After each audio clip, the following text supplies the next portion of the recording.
I have about 15 minutes to spare today, so I'm going to just set a timer for 15 minutes and see how many items I can get ready to list in my eBay shop. So I have several items here ready to go that I've written up drafts for, and I just need to take the final photos and get these things stored in my inventory. So let's see how many we can get done in this short amount of time.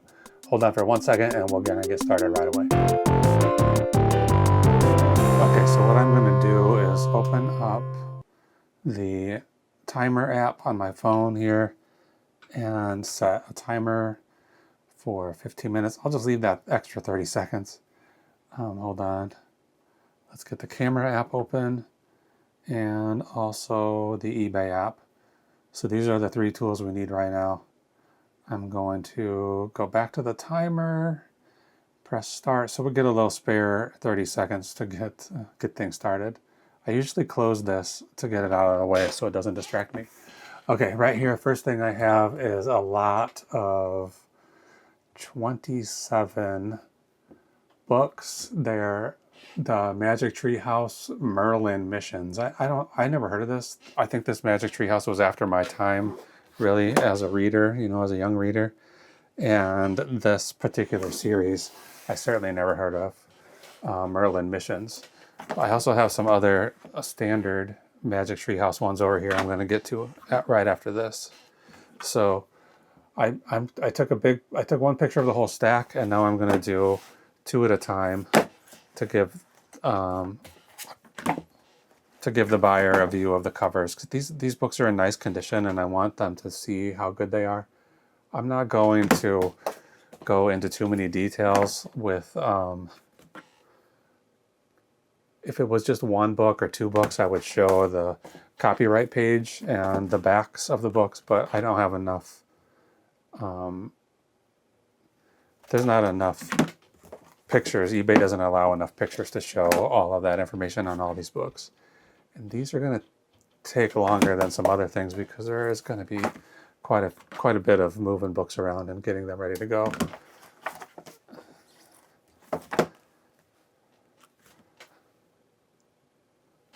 But we're trying to do this quickly. We only have 15 minutes.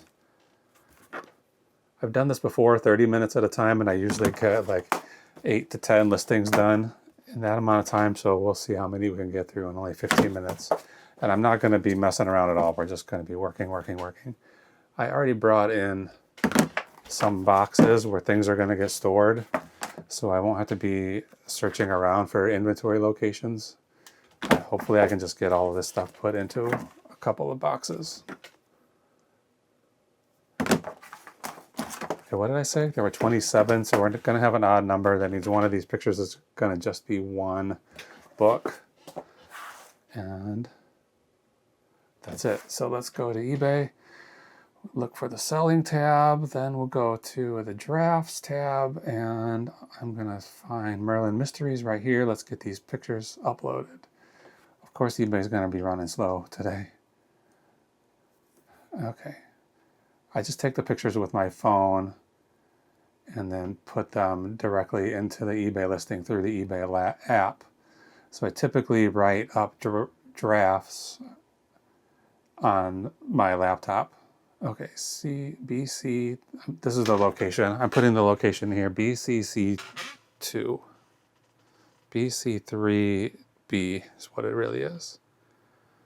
Okay, that one should be done, but I could have done a nicer job keeping these organized and straight so that this part wouldn't take as long, but I just cleared a location out over here yesterday. I sold some Sweet Valley High books that were stored here, so now these will be stored there.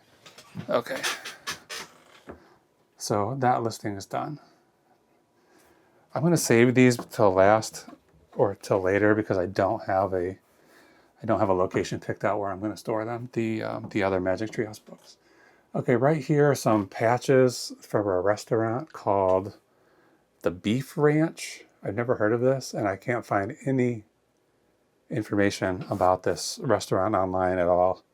It says BR, the Beef Ranch, home of sandwiches. I got these yesterday at a garage sale for 50 cents a piece. I don't, like I said, there's nothing online about this restaurant. I can't find these patches on eBay. So I don't know what they're valued at. I don't know if there's any sales history or anything like that. But let's find this real quick. 2 beef ranch patches. That's the listing title. And then I'm going to try to sell these for $30. So I think they're probably pretty rare and they might take a long time to sell. But when the person who really wants them finds them, they're going to be willing to pay $30 for these 2 patches. I don't think that's unreasonable. And this is going in this little box right here. We'll go into a drawer later. Cube 5A. Okay, that's 2 done. Let me do this other patch. This is for the Culinary Institute of America, the cooking school. Again, there's no real sales history on this. This feels like there would be more of, but I couldn't find any of these that have sold. There's some patches that are listed, but not the exact same style as this. So this, I didn't notice this upstairs, but it does have a little bit of a stain. Well, I mean, I can't see it with my eyes, but I can see it on the camera. Okay, Culinary Institute. All right, going too far. CIA. I think it's funny they call it the CIA. This is about a 4x3 patch. 1, 2, 3, 4, done, back. I'm filling the item specifics with the location, which is cube 5A. So put that in the same spot as those other patches, and then I'll put this, I'll do these cards right now, put them in that same location. Okay, these cards, these playing cards, this is a shot in the dark.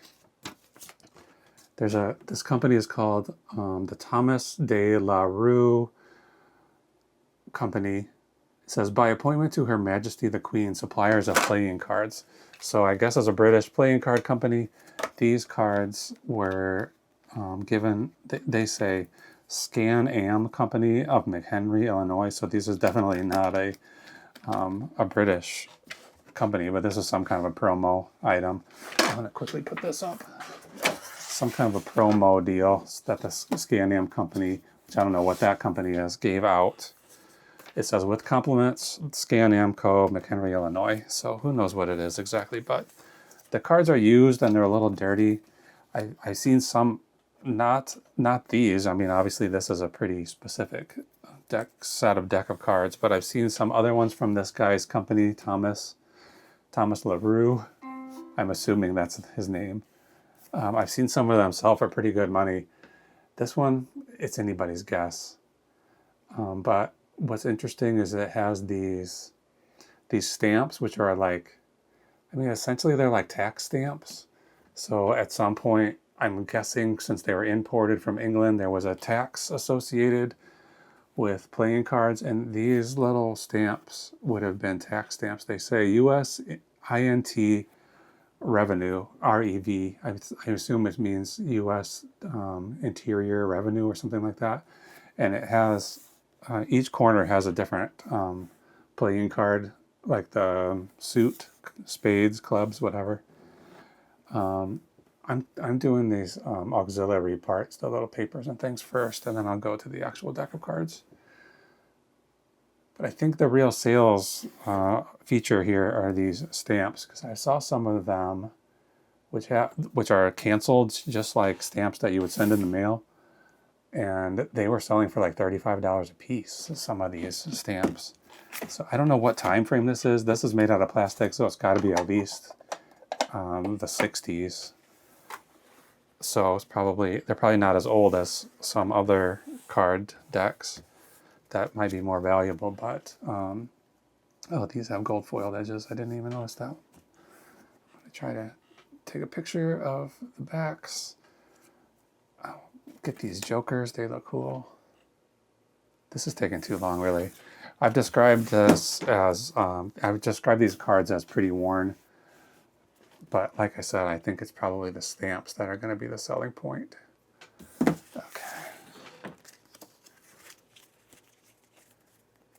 I don't know if people who are collectors of postage stamps would collect these kind of stamps, or who would be into them, but they do look cool.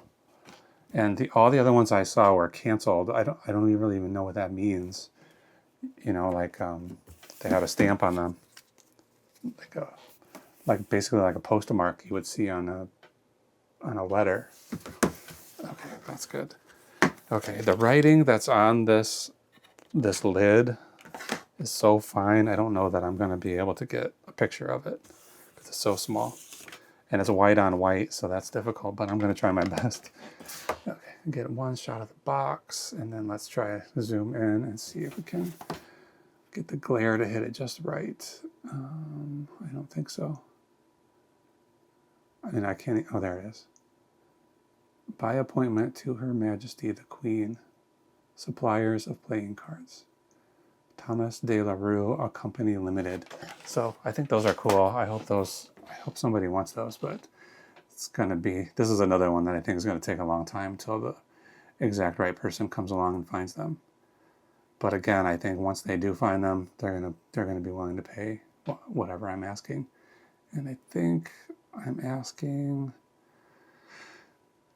$30. Item specifics, cube, 5A. 5A, okay, that one's done. Okay, so how many we finished? 3, 4? Okay, something else that's going to take a little bit of work. I got a whole box of records yesterday, and these are just the first 2 I pulled off the top. So we'll see if we can get somebody to bite. Queen. This is a Queen record, The Game, I think 1985? Anyway, I was at a yard sale. They sold me a bunch of records. Usually you look at records at yard sales and you just see like kind of easy listening stuff. Mantovani, Sing Along with Mitch, you know, the stuff that they made millions of copies of. But this guy had a lot of like, you know, classic rock. I got a bunch of Beatles ones. I think I'll probably sell them all together. Some George Harrisons, maybe I'll throw those in together as well. I don't know that any of them are going to be incredibly valuable, but I just paid about $1 a piece for them. So I think this one is worth about $20. They were all, you know, from what I could tell from the few seconds I had to look at them in the guy's backyard, they were all in pretty good condition. I don't see any real scratches to speak of on any of these. So somebody kept them well. They put them back in the sleeve when they were done. I think this one is worth about 20. The other one, George Harrison right here, is worth about 20. I haven't looked through most of them yet, just these 2. So hopefully, I think I got 26 records for $30. So I paid a little more than $1 a piece, but not much more. Where's the top? There it is. On this sleeve, I'm remembering right now, somebody drew a little picture on the back, so that's going to affect the condition a little bit. I'm not a record grader, you know. You see like fine, very fine, extra fine, fine plus, good, good plus, you know, all these different things. And I'm not playing that. I'm not using those terminology because I don't know what they mean. So it's not for me to decide. But I'll just say, you know, nice condition or something. I can't remember how I wrote it, but I just described everything that I saw. This is going to go on the shelf right over here. Come on. We only have 2 minutes left. We got to get this done. BR4. Okay, these 2 records are going to go right next to each other at BR4. So I think this George Harrison record is going to be the last one we get to. This one, also in really good condition. The sleeve has a little bit of condition issues, but very minor. Like there was a sticker right here. You can see where it peeled off a little bit of the cover. The back has a record ring. That's really common on these old record sleeves. This is a nice gatefold, so we'll open that up and try to get a shot of the whole deal.